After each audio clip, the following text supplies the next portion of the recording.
Hello, and welcome to my virtual poster presentation of cryptic speciation in the genus of Ophioderma, specifically in the Caribbean.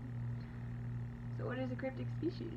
It's a species that basically you can't just rely on traditional morphology because it is so closely related. They look almost the same. You can't really tell different species from each other, so I use molecular work to help guide species delineation in the genus Ophioderma in the Caribbean.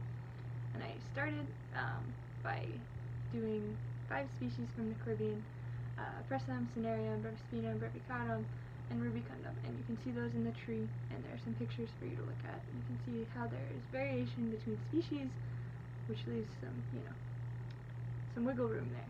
So I went through the specimens at the museum, and I have at least 2 of every species per location in the Caribbean, and from those I extracted DNA, and I PCR'd and I extracted the DNA, and then we sent those away for sequencing, and those sequences help build that tree that you're seeing on the poster.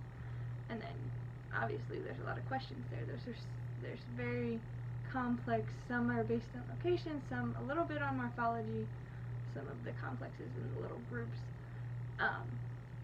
So I decided to dig deeper, and I added the Ophioderma squamosissima, guattata, and phoenium. And in addition to that, we also added their 2 unknowns at the museum that are labeled, and we sequenced those as well. And in addition to just the CO1, we have now added 16S and ITS to help fully fill out that tree. Now, unfortunately, due to the closures, I have not been able to get my sequences back to my computer, so that's why you only see the CO1 tree.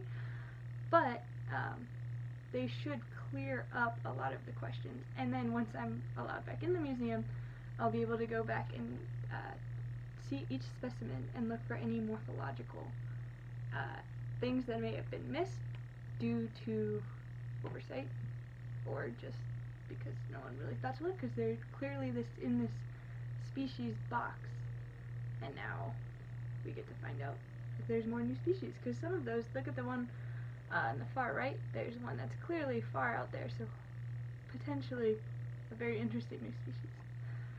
Ask me any questions. Sorry, I'm not great at the overall presentation when I'm not talking to someone, so please send me your questions, and have a great day.